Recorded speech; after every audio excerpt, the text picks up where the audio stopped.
Olá, caros alunos. Hoje nós vamos ler a carta número 49 de Sêneca a Lucílio, que compõe essa obra, Aprendendo a Viver. Ela está intitulada como Sobre a Brevidade da Vida.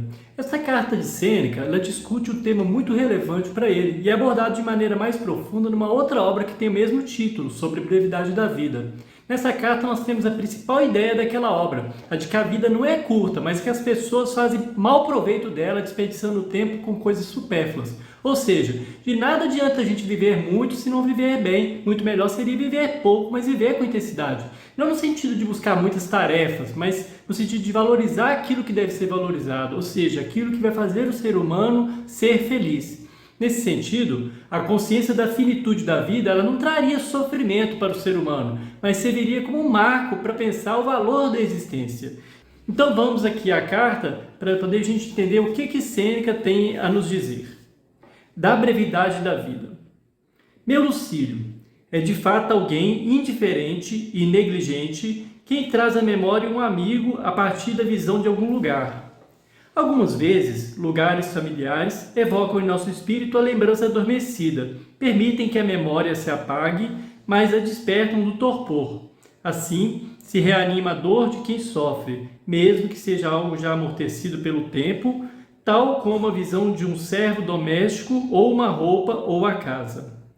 Eis como a Campânia, e sobretudo Nápoles, e a vista da tua Pompeia, de modo incrível trouxeram até mim lembranças tuas.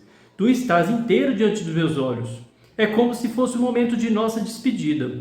Vejo as tuas lágrimas, não podendo conter a tua emoção, que brotam quando procuras reprimi-las. Parece que eu acabara de te perder há pouco tempo, mas o que é esse há pouco tempo, se estou recordando? Há pouco tempo, eu era um menino sentado na escola do filósofo Sotione. Há pouco tempo, comecei a discutir causas. Há pouco tempo, resolvi não discuti-las mais. Há pouco tempo, já não posso mais fazê-lo. Infinita é a velocidade do tempo, a qual parece maior quando olhamos para trás. Pois aos atentos ao presente engana, porque leve é a passagem de sua fuga precipitada. Queres a causa disso? Todo o tempo transcorrido está no mesmo lugar. O vemos simultaneamente, está tudo junto. Todas as coisas caem no mesmo buraco. E além disso, não pode existir grandes intervalos em uma coisa que, na sua completude, é breve. O que vivemos é um instante, mesmo que um instante, porém, a natureza dividiu essa coisa mínima para dar aparência de duração a esse pequeno espaço de tempo. De uma parte, fez a infância, de outra, meninice, depois a adolescência. O declínio da adolescência, a velhice e, por fim, a própria velhice, em algo tão estreito quanto os degraus há. Há pouco tempo me despedi de ti, e todavia esse há pouco tempo é uma boa parte de nossa existência, cuja breve duração, pensemos, um dia terminará. Não me parece que no passado o tempo fosse tão veloz. Agora, a sua rapidez me parece incrível, seja porque percebo que o fim se aproxima, seja porque comecei a observar e fazer as contas das minhas perdas. Por isso, mais me indigno com aqueles que desperdiçam com coisas supérfluas a maior parte desse tempo, que já não é suficiente para as coisas necessárias, mesmo se for usado com o máximo cuidado. Cícero nega que, mesmo que ele duplicasse a vida, teria tempo para ler todos os líricos. No mesmo lugar põe os dialéticos, cuja ignorância é mais triste. Aqueles reconhecem sua frivolidade, estes pensam que fazem algo sério. Não nego que se deva dar uma olhada nessas coisas, mas que se deve apenas dar uma olhada, e devemos ser saudadas no limiar para não sermos enganados e para que não nos façam crer que nelas há grandes e secretos bens. Por que te atormentas e te cansas com essa questão que é mais inteligente desprezar que resolver? É próprio de quem está em segurança e viaja comodamente procurar minúcias. Porém, quando o inimigo está em nosso encalço e o soldado recebeu a ordem de se mover, a necessidade se desfaz de todas as coisas inúteis. Não tenho tempo para procurar palavras de duplo sentido e para provar com elas a minha perícia. Observa como se juntam os povos, quais cidades fecham as portas afiando as armas. Devo escutar com grande coragem esse rumor de guerra que ressoa em torno de mim.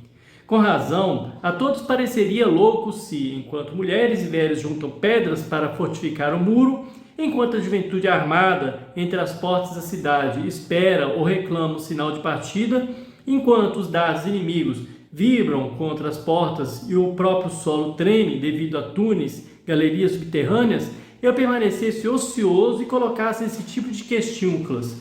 Tudo que não perdestes, tu tens. Como não perdeste os cornos, logo tu tens cornos. E outros delírios agudos, por exemplo. Igualmente, vou te parecer demente se agora me ocupo dessas coisas. Também agora estou sitiado. Então, o perigo me seria externo, o muro me separaria do inimigo. Ao contrário, os perigos mortais estão dentro de mim.